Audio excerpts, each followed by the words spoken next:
Sports കോട്ടയുള്ള പിള്ളേര് സേഫാ college തോന്നിയ പോലെ നടക്കാം. പിന്നെന്താന്ന് വെച്ചാല് ഞങ്ങളെ കോളേജില് കോളേജ് ക്യാൻറ്റീൻ ഉണ്ട്. കോളേജ് ക്യാൻറ്റീനിൽ ഫസ്റ്റ് ഇയേഴ്സും സെക്കൻഡ് ഇയേഴ്സും അലൗഡ് അല്ല, സീനിയേഴ്സിന്റെ റൂളാ. തേർഡ് ഇയേഴ്സും സ്പോർട്സും മാത്രം അവിടെ പറ്റുള്ളൂ. എന്നിട്ട് ഈ കോളേജ് ക്യാൻറ്റീന്റെ കോൺട്രാക്ട് എടുക്കണ ഒരു 5-6 ലക്ഷം ക്യാമ്പസിൽ കൊടുത്തിട്ട് എടുക്കും. ഇവർക്ക് അറിയില്ലത്. ഇവരിങ്ങട്ട് ഇത് കോൺട്രാക്ട് എടുത്ത് ഇതൊക്കെ വരുമ്പോഴാണ് ഇവർ ഈ സംഭവക്കാര്. ഇവരിങ്ങട്ട് ഈ ഒരു കൊല്ലം പൈസയും പോയി പെട്ടും ചെയ്ത് അങ്ങനത്തെ ഒരു അവസ്ഥയില്. അതല്ല ഇവരെന്നിട്ട് മാനേജ്മെന്റിനെ അറിയിക്കൊക്കെ അല്ലേ? എനിക്കറിയത്തില്ല. പിന്നെ കോളേജല്ലേ ഒക്കെയുള്ള രീതിയില് ബിസിനസ് ആകുമ്പോ ഇവരത് മീറ്റ് ചെയ്ത് പോകണെന്നുള്ള. എന്നിട്ട് ഞാന് തൻസി ജദീർ ഞങ്ങള് സൗദിയിൽ നിന്നുള്ള ഫ്രണ്ട്സ് ആയിരുന്നു. കോളേജിൽ ഞങ്ങൾ കട്ട ഫ്രണ്ട്സ് അങ്ങനെയൊക്കെയായിരുന്നു. അപ്പൊ ഞങ്ങൾ 3 ആൾ സ്പോർട്സ് കോട്ടെ. അപ്പൊ ഞങ്ങള് രാവിലെ ക്യാൻറ്റീനിലൊക്കെ പോയിട്ടാ ഫുഡ് കഴിക്കുക. ഭയങ്കര ദമ്മ്. ഞങ്ങളിങ്ങനെ മറ്റേ മേരിക്കൊണ്ടിരിക്കുന്ന ഞങ്ങൾ നടത്തുന്ന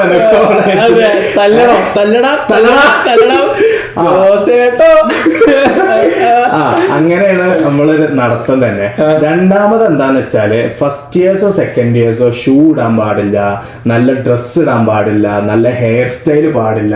ഇതൊക്കെ ഉണ്ടായാല് സീനിയേഴ്സിന്റെ അടുത്ത് അടിയിട്ടും അല്ലെങ്കിൽ ഒരപ്പ തന്നെ വെച്ച് മുടിയൊക്കെ അങ്ങോട്ട് വെട്ടിക്കും.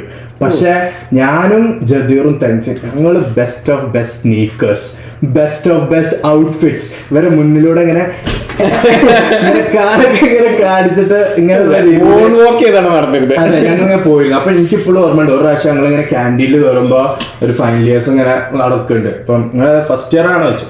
അപ്പൊ ആ ഫസ്റ്റ് ഇയർ ആണ്. ക്യാൻറ്റീനിലൊക്കെ ഫുഡ് ഇറങ്ങുള്ളൂല്ലോ വെച്ച്. അപ്പം ഞങ്ങൾ ഇവിടുന്ന് പൊതുവെ കഴിക്കൽ. പൊതുവെ അങ്ങനെയാണല്ലേ, ഈ ഏതാ മാനേജ്മെന്റോ അതോ സ്പോർട്സോ വെച്ച്. അപ്പൊ നമ്മള് സ്പോർട്സ് ആണ്. അതിലോരോ രീതി സ്പോർട്സ് അല്ലേ, കോളേജിന് കപ്പൊക്കെ കൊണ്ടുവരണം കേട്ടോ. ഇവിടുത്തെ മുട്ടൊക്കെ നല്ല കഴിച്ച. അപ്പൊ നമുക്ക് ഇതിന്റെ ഒരു ആക്ച്വൽ പ്രിവിലേജ് നമുക്ക് മനസ്സിലായി ഇങ്ങനെയാണെന്നുള്ളത്. അപ്പൊ ഇനി കോളേജിന്റെ ഈ ഗാങ്സം ഇതിലോട്ടേക്ക് വരാം.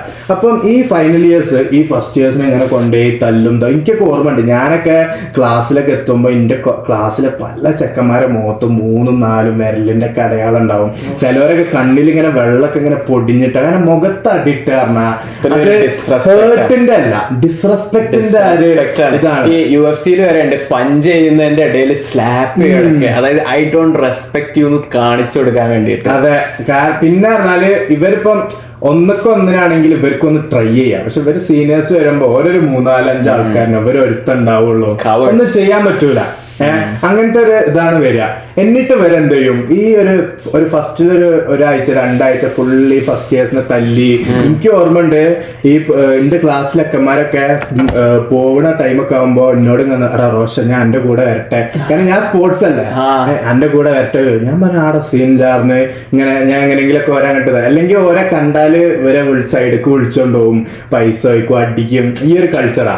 എന്നിട്ട് വരെ എന്ത് ചെയ്യും, ഈ ഒരു അടി ഇങ്ങനെ ഒരാഴ്ച ഇങ്ങനെ പോകുമ്പോ ഏകദേശം പേർക്ക് മനസ്സിലാവും ആരെ കയ്യിലാ പൈസ ഉള്ളതാണ്. കാരണം 50 ഉറുപ്പ്യ എഴുതിയോന് 100 ഉറുപ്പ്യ കൊടുത്താല് ഓന് തീരെ അടി കിട്ടൂല.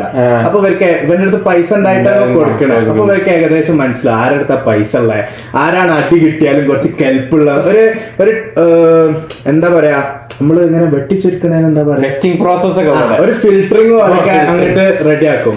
എന്നിട്ട് വരെ എന്ത് ചെയ്യും, ഇവരൊരു 25-30 ആൾക്കാരൊക്കെ അങ്ങോട്ട് കൂട്ടിയിട്ട് ഈ ഫൈനൽ ഇയേഴ്സ് ഇവരോടാണ്ട് പറയും, നിങ്ങളാണ് ഈ ഇയറിലെ ഗ്യാങ് ആയാലാണ് കോളേജിൽ ഷോ കിട്ടുക, ഗ്യാങ്ങാരാവുമ്പോഴാണ് നമ്മള് ഇവന്റ്സ് വരുമ്പോൾ ഡ്രസ് കോഡ് ഇറക്കുക, ഗ്യാങ്ങാർ ഫൈനൽ ഇയർ ആയി നമുക്ക് വേറെ തന്നെ ഒരു വൈബാണ്, റെസ്പെക്റ്റ് ആണ്, അതാണ് ഇതാണ് മാങ്ങയാണ് തേങ്ങയാണ് ഇവരങ്ങോട്ട് മാനിപ്പുലേറ്റ് ചെയ്ത് ഇതാവും. ഇവരൊക്കെ ആണെങ്കിലും ഈ ഫൈനൽ ഇയറിലുള്ള ഈ ഗ്യാങ്ങാരാണ് ഇത് ചെയ്യുക. അപ്പൊ ഇവർ ഓരോ കാണണം. അപ്പൊ ഓരും തന്നെ ഫൈനൽ ഇയർ ആയി നമുക്കും ഇങ്ങനെയൊക്കെ ചെയ്യാന്നൊക്കെയുള്ള രീതിയിൽ ഇവര് പൊട്ടന്മാരായാലാണ് വീഴും. എന്നിട്ട് ഇവരെ അങ്ങോട്ട് ഗ്യാങ് ഫോം ചെയ്യും.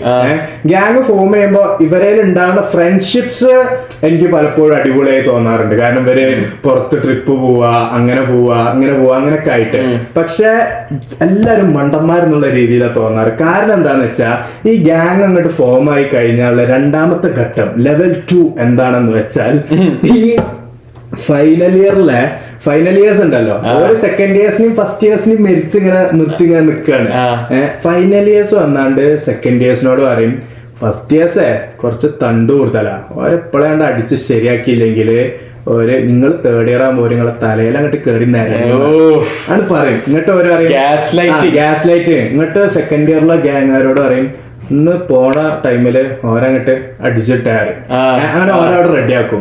എന്നിട്ട് ഇവര് ഫസ്റ്റ് ഇയേഴ്സിന്റെ അടുത്ത് പോയിട്ട് പറയും ഞങ്ങള് സെക്കൻഡ് ഇയേഴ്സിനെ കൊണ്ടിറക്കണ വണ്ടിയിലെ പൊട്ടന്മാരാണ് എന്നും അടിയിട്ടലാണ് ഇപ്പോഴേ ഓരോ അടിച്ച് നിങ്ങൾ ഇതാക്കിയില്ലെങ്കിൽ ഒരു ഫൈനൽ ഇയർ ആകുമ്പോ ഓരോ നിങ്ങൾ ഇതേപോലെ കൊണ്ടെടുക്കാറ്. അതില് ഇവരും അങ്ങോട്ട് തരിപ്പാവും. എന്നിട്ട് കോളേജിൽ മിക്ക ഫ്രൈഡേസ് അത് ഉണ്ടാവുക. കാരണം സാറ്റർഡേ സൺഡേ വീക്കെൻഡ് അല്ലേ, പിന്നെ മൺഡേ എല്ലാരും മറക്കും. മാനേജ്മെന്റും ടീച്ചേഴ്സും സസ്പെൻഷൻ ക്രൈറ്റീരിയാസ് ഒക്കെ മറക്കും. എന്നിട്ട് എന്ത് ചെയ്യും ഇവര് ഈ മണ്ടന്മാര് ഞങ്ങൾ കാഴ്ചക്കാരായിട്ട് അങ്ങനെ ഉണ്ടാവാറുണ്ട്. കാരണം ഈ മണ്ടന്മാര് വെറുതെ കോക്ക് ഫൈറ്റ് പോലെ അടികൂടുക മണ്ടന്മാരെ പോലെ. അപ്പൊ അത് കാണാൻ എന്തായാലും ഞങ്ങൾ ഉണ്ടാവും. അപ്പം ഞങ്ങള് അതായത് ഓൾറെഡി ന്യൂസ് ഒക്കെ വേഗം കോളേജിൽ ഇന്ന് അടിയും കിട്ടും ഇന്ന് ഗ്യാങ്ങാര് അടിയും കിട്ടും എന്നൊക്കെ പറഞ്ഞാൽ സ്പ്രെഡ് ആവും. എന്റർടൈൻമെന്റ് ഇങ്ങോട്ട് ക്യാമ്പസിന്റെ പുറത്ത് അത് ഉണ്ടാവും. ഉള്ളിലായതായ വൻ സീന. പുറത്തായാലും ക്യാമ്പസിനൊന്നും ചെയ്യാൻ പറ്റില്ല, അവരുടെ ജൂറിസ്ട്രിക്ഷൻ. എന്നിട്ട് ഈ ഫസ്റ്റ് ഇയേഴ്സ് ഇവിടെ അങ്ങനെ ഉണ്ടാവും. ഞങ്ങളെ കോളേജ് ഇങ്ങനെയാണ്, കോളേജിന്റെ ഗേറ്റിന്റെ പുറത്ത് ഒരു സൈഡിൽ ഫസ്റ്റ് ഇയേഴ്സ് ഗ്യാങ്ങാരുണ്ടാവും, വേറൊരു സൈഡിൽ സെക്കൻഡ് ഇയേഴ്സ് ഗ്യാങ്ങാരുണ്ടാവും. ഇതിന്റെ ഇടയിൽ ഇങ്ങനെ ഈ തേർഡ് ഇയേഴ്സ് ഉണ്ടാവും. ഇവരിങ്ങനെ അവിടെ പോയി ഇതാക്കണം ഇവിടെ പോയി ഇതാക്കണം. അവസാനം വരെ അങ്ങോട്ട് വല്ല ക്ലാഷ് ഓഫ് ക്ലാൻസ് അല്ലെ ബാഹുബലിയിലൊക്കെ വാറ ഇവരെ അങ്ങോട്ട് പോയിട്ട്. അല്ല ഈ പോകുമ്പോ ഈ സിനിമയിൽ കാണുന്ന ഹോക്കി സ്റ്റിക്കോ അല്ലല്ല, ആയുധങ്ങളില്ല, പുള്ളി കൈയാണ്. കാരണം ആയുധം വന്നാൽ കളി മാറുന്നതുകൊണ്ട് പുള്ളി കൈയാണ്.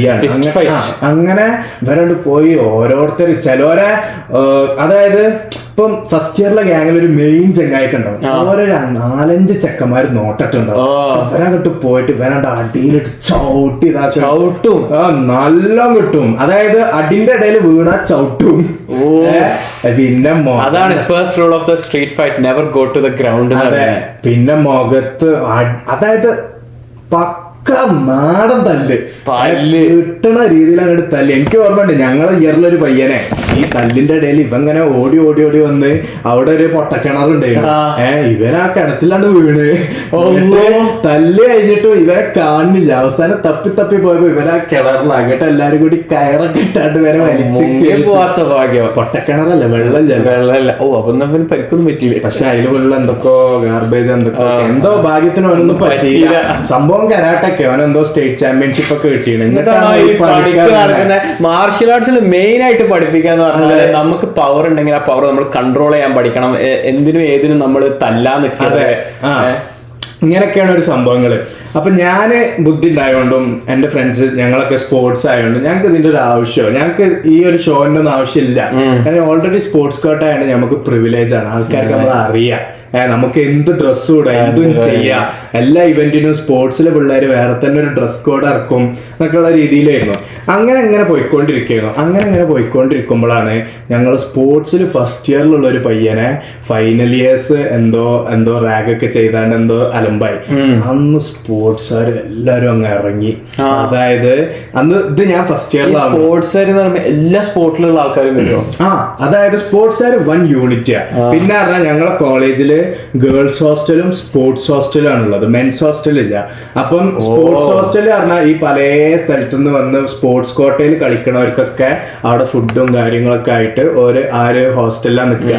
അപ്പൊ ഇവർ അത്രക്കും കമ്പനി ആയിരിക്കും ഈ സ്പോർട്സിലുള്ളവർ. ദിൻ രാത് വരെ ഇവരെയാണ് കാണുന്നത്. അപ്പൊ ഇവരെല്ലാം അന്നാണെങ്കിൽ ഞാൻ ഫസ്റ്റ് ഇയറിലാണ്, അന്നാണെങ്കിൽ ഞാൻ കോളേജിൽ പോയിട്ടുമില്ല. അടി വരുന്ന വിവരം അല്ലല്ല, സീരിയസ് ആയിട്ട് അന്ന് ഞാൻ കോളേജിൽ പോയിട്ടില്ലേനു. ഞാൻ അറിഞ്ഞത് മറ്റേ ഒരുത്തൻ ഞങ്ങളെ ഫൈനൽ ഇയറിലുള്ള ഗ്യാങ്ങിലൊരു ചങ്ങായി മെത്തൊക്കെ വലിച്ചു വന്ന് ബിയർ ബോട്ടിലൊക്കെ എടുത്താണ്ടൊക്കെ അടിക്കാൻ നോക്കി. സ്പോർട്സുകാരൊക്കെ ഫുൾ അടി, എല്ലാവരും ടൂൾസും അങ്ങനത്തെ ഭയങ്കര അടിയായിരുന്നു. ചെക്കന്റെ ചോരൊക്കെ വന്നു. ഒരു ചെക്കന്റെ ചോര വന്നിട്ട് ഓന്റെ വാപ്പ കേസ് കൊടുത്തിട്ട് ഈ ഞാൻ മെത്തൊക്കെ അടിച്ചു വന്ന ചെങ്ങായി അറിയില്ല, ആ ചെങ്ങായി ഇപ്പോഴും റാഗിങ്ങിന്റെ അതില് കേസും ഇതൊക്കെ ആയിട്ട് നടക്കും. അവന് ഗൾഫിൽ പോകാൻ പറ്റുന്നില്ല അതൊക്കെ ആയിട്ട്. അങ്ങനെ ആ ഒരു അടിയായിരുന്നു ഞാൻ പാർട്ടിസിപ്പേറ്റ് ചെയ്യേണ്ട അടി. കാരണം അന്ന് ഞാൻ കോളേജിൽ ഉണ്ടെങ്കിൽ സ്പോർട്സ് കോട്ടാനുള്ള രീതിയിൽ എന്തായാലും ഞാൻ ഇറങ്ങേണ്ടി വരും. കാരണം നിനക്കൊരു പ്രശ്നം വന്നാലും ഇവരെ ഞാൻ പോയില്ലെങ്കിൽ ഭയങ്കര പ്രശ്നമാവും. അന്ന് പിന്നെ ഞാൻ എന്തോ ഒരു എമർജൻസി സിറ്റുവേഷൻ കാരണം ഞാൻ അന്ന് ലീവായി. എന്തോ ഹോസ്പിറ്റൽ ഗ്രാൻഡ് മദറിന് ഹോസ്പിറ്റലുണ്ട് എന്തോ ആണ്. അങ്ങനെ ഞാൻ പിറ്റേന്ന് വന്നപ്പോ ഞാൻ ഇതാ അറിയണത്. അപ്പൊ എല്ലാരും അടിയെന്നൊക്കെ പറഞ്ഞ് അങ്ങനെ. അപ്പൊ എനിക്ക് ആ കോളേജിൽ ആ ഒരു തല്ലും കാര്യങ്ങളൊക്കെ അങ്ങനെ സ്കിപ്പായി. പിന്നെ ഫൈനൽ ഇയറിൽ എനിക്ക് ഓർമ്മ, ഞാൻ ഫൈനൽ ഇയർ ആയപ്പോള് ഫൈനൽ ഇയറിലെ ഞങ്ങളെ ഇയറിലെ ഗ്യാങ്, അതായത് ഈ ഒരു ഗ്യാങ്സ് എങ്ങനെയാ വെച്ചാല് ഫസ്റ്റ് ഇയറിലും സെക്കൻഡ് ഇയറിലും ഫുൾ അടിയും കിട്ടി പൈസയും പോയി ഒക്കെ ഉള്ളത് റിട്ടേൺസ് വരല് ഒരു തേർഡ് ഇയർ ആകുമ്പോൾ റിട്ടേൺ ഓൺ ഇൻവെസ്റ്റ്മെന്റ്. ഇതൊരു സൈക്കിൾ പോലെ. ഈ മറ്റേ തേർഡ് ഇയറിലുള്ള ഗ്യാങ്ങാര് ഗ്രാജുവേറ്റ് ആയി പോകുമ്പോ സെക്കൻഡ് ഇയറിലും ഫസ്റ്റ് ഇയറിലും ഗ്യാങ്ങാരൊക്കെ വിളിച്ചാണ്ട് ഒന്നും തോന്നരുത് കേട്ടോ, ഒന്നും മനസ്സിൽ വെക്കരുത് ഒക്കെ പറയും. ഇവരും ആ ഒരു മാൻലിനെസ് എന്നുള്ള രീതിയിൽ പ്രശ്നമില്ല എന്നുള്ള രീതിയിൽ ഒരു വൻ കമ്പനിയൊക്കെ ആയിട്ടാണ് ഒരു പോവുക. എന്നിട്ട് ഈ സൈക്കിൾ ഇതേപോലെ കണ്ടിന്യൂ ചെയ്യും. അതേപോലെ ഞങ്ങൾ ഇയറിലുള്ള ഗ്യാങ്ങും ഇതേപോലെ ഫൈനൽ ഇയറിൽ എത്തിയപ്പോ ഓരും ഇതേപോലെ ഒരാകെ മാറി. കാരണം ഫസ്റ്റ് ഇയർ സെക്കൻഡ് ഇയർ ഒക്കെ നമ്മളായിട്ട് വൻ കമ്പനിയായി. അങ്ങനെ തേർഡ് ഇയർ എത്തിയപ്പോ ഒരു ഗ്യാങ് അല്ലേ, ഇവർക്ക് എന്തോ ആവാലോ, ഇനിയിപ്പോ നമ്മളൊന്നും ആവശ്യമില്ലല്ലോ. അതിൽ ഇവര് ഫുള്ള് നിങ്ങൾ ഗ്യാങ് ആണ്, നിങ്ങൾ നമ്മളോട് എന്താ എന്നുള്ള രീതിയിൽ ഭയങ്കരമായിട്ട് ഇവര് മാറി. ഇവര് ജൂനിയേഴ്സിനെ ജൂനിയേഴ്സിനെ അടിക്കുക, പൈസ ഇതാക്കുക, പൈസ ആയിട്ട് മന്തിക്കടയിൽ പോവാ, മന്തി കഴിക്കുക. ഇത് ചീപ്പല്ലേ, വേറെ ആളെ പൈസ ഇങ്ങനെ ഇരന്ന് പിടിച്ചു വാങ്ങിച്ചിട്ട് അത് വെച്ച് ഫുഡ് കഴിക്കുക. എനിക്കൊന്നും അങ്ങനത്തെ ഭക്ഷണം ഇറങ്ങൂല. അതെ. പിന്നെ ഈ ഫസ്റ്റ് ഇയറിലൊക്കെ ഇങ്ങനെ നല്ല വീഡിയോ എടുക്കണ ചെക്കന്മാര് അല്ലെ, ഇങ്ങനെ ക്ലാസ്സിലെ പെൺകുട്ടികൾ ആൺകുട്ടികൾ എല്ലാവരും വീഡിയോ ഒക്കെ എടുക്കണൊക്കെ ആണെങ്കിൽ ആ വീഡിയോ എടുത്തവനൊക്കെ തല്ലും, വീഡിയോ ടേക്ക് ഡൗൺ ചെയ്യാൻ പറയും. പിന്നെ ഈ ഫസ്റ്റ് ഇയറിലും സെക്കൻഡ് ഇയറിലും ഗ്യാങ്ങിലുള്ള എല്ലാവരും തേർഡ് ഇയറിലുള്ള ഗ്യാങ്ങിലെ എല്ലാരും ഇൻസ്റ്റയിൽ ഫോളോ ചെയ്യണം. അങ്ങനെ വളരെ കുട്ടിത്തവും സ്മോൾ മൈൻഡഡ് ആയിട്ടുള്ള ഒരു സംഭവമാണ്. അധ്വാനിച്ചുണ്ടാക്കണ ഫോളോവേഴ്സിനെ ഞങ്ങളെ കോളേജിലുണ്ടായിരുന്നെ. അപ്പൊ എനിക്ക് ഓർമ്മയുണ്ട്, ഞങ്ങൾ ഫൈനൽ ഇയർ ആയപ്പോ എന്റെ ബാച്ചിലുള്ള ഗ്യാങ്ങാര് സ്പോർട്സിലുള്ള ഏതോ 2 ചെക്കന്മാരെ ഇങ്ങനെ റാഗ് ചെയ്ത് അങ്ങനെ അതെന്തോ കശപിശക്കായി, കോളേജിന്റെ ഉള്ളിൽ നിന്ന് എന്തോ കശപിശക്കായി 2 ചെക്കന്മാര് വീണ് എന്തൊക്കെ ഇതായി ഒരു പോയി. അന്ന് സ്പോർട്സുകാരൊന്നും അപ്പൊ അവിടെ അങ്ങനെ ഇല്ലായിരുന്നു. അങ്ങനെ ഇവര് ഹോസ്റ്റലിൽ പോയി. ഹോസ്റ്റലിൽ പോയപ്പോ ഞങ്ങളെ കോളേജില് ദിൽഷൻ എന്ന് പറഞ്ഞിട്ട് ഒരു വോളിബോൾ പ്ലെയർ ഉണ്ടായിരുന്നു. ഇവര് പറഞ്ഞാൽ യൂണിവേഴ്സിറ്റി ലെവലില് ചാമ്പ്യന്, ഹൈ ജമ്പിലും പിന്നെ ജാവലിനിലും ഗോൾഡ്, പ്രോപ്പർ അത്ലീറ്റ്, നല്ലൊരു 6 അടി ഹൈറ്റും നല്ല മസിലും കാണാനും വൻ ലുക്ക്, വെള്ളാരം കണ്ണ്, പിന്നെ വെളുത്തിട്ടൊക്കെ ആയിട്ട്. അതില് ഇവര് ഹോസ്റ്റലിൽ പോയപ്പോ ഇവ അവിടെ ഉണ്ടായിരുന്നു ഹോസ്റ്റലില്. അതില് ഇവൻ ചോദിച്ചു എന്തേ പറ്റി ചോദിച്ചു. അപ്പൊ അങ്ങനെ കോളേജിൽ എന്തോ ഗ്യാങ്ങിന്റെ ഇത് വന്നാക്ക് പറഞ്ഞു. അതില് സ്പോർട്സുകാരെ അടിച്ചിട്ട് നമ്മളൊന്നും ചോദിക്കാൻ പോകണെന്ന് ചോദിച്ചു. അപ്പൊ അവൻ പറഞ്ഞു, അപ്പൊ ഓരോ പറഞ്ഞു അതിന് ബാക്കിയുള്ളവരൊക്കെ ഓരോന്ന് മാച്ച് ഉണ്ടായിട്ട് പോയതാണ്. അതില് ഇവന് ഒറ്റക്ക് അങ്ങോട്ട് വന്നിട്ടോ. ലിറ്ററലി ഒരു മൂവിയൊക്കെ ഹോസ്റ്റലിൽ ഒറ്റക്ക് അങ്ങോട്ട് വന്ന് ഒറ്റക്ക് വന്നപ്പോ ഞങ്ങളെ ബാച്ചിലുള്ള അസ്നൈൻ എന്ന് പറഞ്ഞിട്ട് ഒരു സെക്കൻഡ് ആയിരുന്നു. ഇപ്പം വെയിറ്റ് ലിഫ്റ്റിങ്ങും പിന്നെ ബോക്സിംഗ് ഒക്കെയാണ് ഇവന്റെ ഇവന്റ്. അപ്പൊ ഓന് നല്ല സൈസ്, അതായത് ഓന് മറ്റേ ഹെവി വെയിറ്റ് സൈസാ, നല്ല തടിയാണ്, നല്ല സ്ട്രെങ്ത് ആണ്. അപ്പം ഇവനുണ്ട്. അപ്പൊ ഇവനും മറ്റേ സ്പോർട്സും ആണ്. പിന്നെ ഈ ഗ്യാങ്ങിലുള്ളവര് മൊത്തം BCom BBA. അപ്പൊ ഫുള്ള് ഞങ്ങളെ കൂടെ പഠിക്കണവരാ. അപ്പൊ ഞങ്ങൾ സ്പോർട്സ് ആണെങ്കിലും ഞങ്ങൾക്ക് വരെ തല്ലാൻ പറ്റൂല. കാരണം ഞങ്ങൾ വീണ്ടും വരെ കാണേണ്ടവരാണ്, നമ്മളായിട്ട് ബന്ധങ്ങളുണ്ട്. ഞങ്ങൾക്ക് അതിൽ ഇൻവോൾവ് ആവാൻ പറ്റൂല. അസ്നയില് പറഞ്ഞാല് സയൻസിലാ. അപ്പൊ ഓന് എനിക്ക് വരെ എന്തായാലും പ്രശ്നമില്ലാത്ത രീതിയിൽ അങ്ങനെ ഈ അസ്നയിലും ഇവരാണ് ഗ്യാങ്ങാർ. ഈ തല്ലൊക്കെ കഴിഞ്ഞിട്ട് ബസ് സ്റ്റോപ്പിൽ ഇരിക്കുക. ഒരു ഗ്യാങ്ങാർ എത്ര 31 ആൾക്കാരറ്റുണ്ട്, പക്ഷെ അതിലൊരു 14 ആൾക്കാരറ്റ് അവിടെ ഇരിക്കണുള്ളൂ. ഇവര് രണ്ടാളും, അതായത് ഈ ബസ് സ്റ്റോപ്പ് ഇങ്ങനെ ഒരു സെല്ല് പോലെ ഇങ്ങനെ ഒരു ഉള്ളിൽ അവര് ഫുള്ള് ഡിസ്കസ് ചെയ്യാം.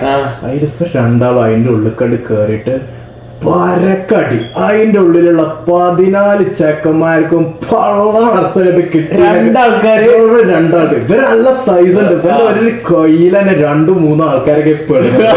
മറ്റവരാണെങ്കിൽ ഫുള്ള് ഇങ്ങനെ ഇതൊക്കെ ആയിട്ട് ഇങ്ങനത്തെ അടിയാണ് ഞാന് എന്റെ കോളേജ് ലൈഫിൽ കണ്ടേ ബെസ്റ്റ് ഇവ അങ്ങനെ ഒരു ഹീറോനെ പോലെ ആരാണ് എന്റെ സ്പോർട്സിലെ പിള്ളേരെ തൊട്ടാറാണ്ട് കേറലും അതും ഇവ എങ്ങനെയല്ലേ വന്നത് ആറ്റിറ്റ്യൂഡിൽ ചിരിച്ചോണ്ട് ഇങ്ങനെ ആരാണ് എന്റെ സ്പോർട്സ് പിള്ളേർ നിങ്ങളാണോ എന്ന് വെച്ചാൽ എന്റെ റാറ്റ അട്ടിയാണ്ട് തല്ലണ്ടവന്റെ കൂടെ നിൽക്കുന്നവൻ അപ്പൊ ഇവ വിചാരിക്കും എന്തിനാ എന്നെ തല്ലിയത്. അപ്പൊ ഇവ വിചാരിക്കും ഇവനല്ലല്ലോ തല്ലണ്ട എന്നെ ആ കിട്ടുന്ന ചാൻസ് ഇവനെ തല്ലണം. അതായിരുന്നു എന്റെ കോളേജിൽ ഉണ്ടായിരുന്ന ഒരു ബെസ്റ്റ് ഇൻ ബെസ്റ്റ് അല്ല. അതും ഇതേപോലെ ലൈക്ക് ഞങ്ങൾ കൂടെ പഠിക്കുന്നവരായോണ്ട് എനിക്ക് ഇറങ്ങി തല്ലാനോ അല്ലെ എന്നെ അതിനാണ് സമ്മതിച്ചില്ല. കാരണം ഞാൻ വരെയായിട്ട് നല്ലൊരു ഫ്രണ്ട്ഷിപ്പും കാര്യമൊക്കെ കീപ്പ് ചെയ്യുന്നതാണ്. അപ്പം അതായിരുന്നു കോളേജിൽ തല്ലുകളൊക്കെ ഉണ്ടായോന്ന് ചോദിച്ചപ്പോ ഇല്ല എന്ന് പറയാനുള്ള ഒരു കാരണം. പിന്നെന്ന് വെച്ചാല് ഞാൻ ഫസ്റ്റ് ഇയർ ആയി കുറച്ചുകൊണ്ട് കഴിഞ്ഞപ്പോ തന്നെ സെക്കൻഡ് ഇയേഴ്സും തേർഡ് ഇയേഴ്സും ഒക്കെ എന്നോട് ഭയങ്കര രമ്യതയിലായിരുന്നു. കാരണം ഞാൻ ഈ മാനേജ്മെന്റ് ഫെസ്റ്റിലും ഇതിനൊക്കെ പോയി കോളേജിന് ഇങ്ങനെ പേര് ഇങ്ങനെ കൊണ്ടുവരാം. അപ്പൊ എല്ലാവർക്കും ഇന്ത്യയിലെ ബെസ്റ്റ് കോമഡി പോഡ്കാസ്റ്റ് പിന്നെ അപ്പൊ എല്ലാവർക്കും എന്നോട് ഭയങ്കര ഒരു മതിപ്പായിരുന്നു. ഇന്ന ആരും അങ്ങനെ ട്രബിൾ ഒന്നും ചെയ്യാൻ അങ്ങനെ വന്നില്ല. പിന്നെ ആകെ എനിക്ക് കിട്ടിയ റാഗിങ് പറഞ്ഞാൽ സ്പോർട്സിലെ സീനിയേഴ്സ് ആര് ഇനീഷ്യൽ ടൈമിൽ വെറുതെ റാഗ് ചെയ്യും. അതിൽ എനിക്ക് കിട്ടിയ കുറെ മറ്റേ പുളിന്റെ അല്ലാണ്ട് പറിച്ചാണ്ട് ഈ ഇലക്കണ്ട് എണ്ണ് നമ്പർ അങ്ങോട്ട് തെറ്റാ ഈ 50 പുഷപ്പ് അങ്ങോട്ട് അടിക്കേണ്ടി വരും. അതൊക്കെ എങ്ങനെ തെറ്റെന്ന് ഇവർക്ക് എങ്ങനെ അറിയാം. പിന്നെ അതൊക്കെ എനിക്ക് കിട്ടിയ ആകെയുള്ള റാഗിങ്. പക്ഷെ നാട്ടിലെ റാഗിങ് കൾച്ചറും ഇതൊക്കെ ഭയങ്കര ക്രൂരത ആയിട്ടും ഭയങ്കര സ്മോൾ മൈൻഡഡ് ആയിട്ടും തീരെ ബുദ്ധിയില്ലായ്മയായിട്ടൊക്കെ തോന്നുന്നു. കാരണം സ്കൂളില് ഓക്കെ സ്കൂൾ ലൈഫ് അവിടെ കഴിഞ്ഞു. You are not a kid anymore.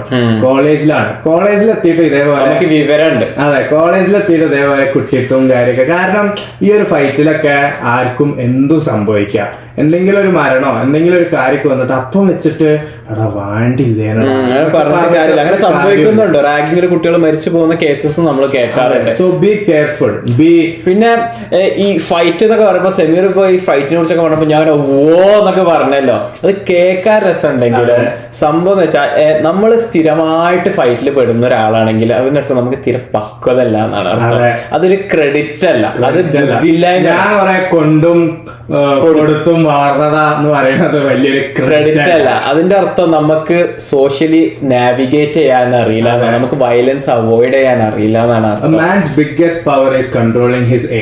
അതെ, ആങ്കർ.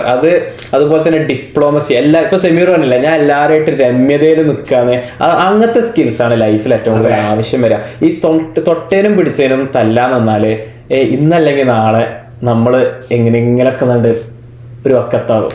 അതെ, ശരിയാണ്. പിന്നെ നമ്മളിങ്ങനെ ആവശ്യമില്ലാതുള്ള ഓരോ എനിമീസ് ആവട്ടെ അല്ലെങ്കിൽ ഒരു രമ്യത ഇല്ലാത്ത ആൾക്കാരെ ഇങ്ങനെ ഉണ്ടായിക്കൊണ്ടിരിക്കല്ലേ, അത് വലിയൊരു നല്ലതാണ്. കാരണം ഓരോരുത്തർ എപ്പോഴാണ് നമുക്ക് ഓരോ ആവശ്യത്തിന് വേണ്ടി വരാന്ന് പറയാൻ പറ്റൂല. ശരിയാ. എന്തൊരു നല്ല ലെസൺ ഒക്കെ കൊടുത്തിട്ടാണ് നമ്മൾ അവസാനിപ്പിക്കുന്നത്.